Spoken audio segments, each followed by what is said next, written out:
По вчерашното обраќање на младиот битолски гинеколог доктор Христијан Трпчевски на неговиот Facebook профил дека е заразен од коронавирус, битолската јавност е под шок од првиот случај во Битола на носител од COVID-19.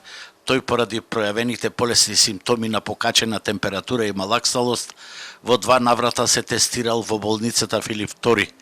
Првиот пат бил негативен, а после повторените симптоми по некој ден повторно се тестирал и бил утврдено дека е позитивен и веднаш се ставил во самоизолација, а следеа соодветни превентивни реакции и постапки во болницата Плодност, каде е вработен.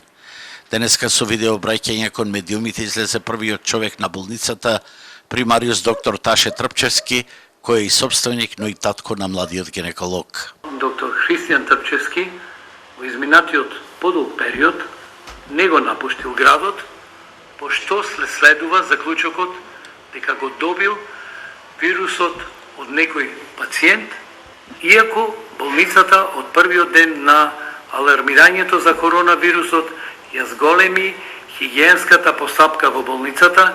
И покрај тоа што болницата нема забрана за работа по извршениот увид, сепак менаџментот во интерес на персоналот во кој има резервен тим, како и во интерес на пациентите, се реши болницата да ја затвори половина месец.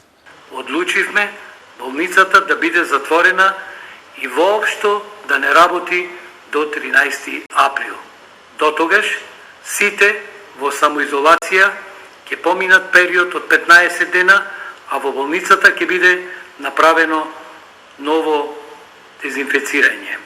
Затворањето на гинеколошката болница Плодност денеска на пресот го потврди министерот Филипче, а 40 вработени во домашни услови ќе бидат под здравствен надзор, исто како и младиот гинеколог, и сите, барем за сега, се во добра здравствена состојба.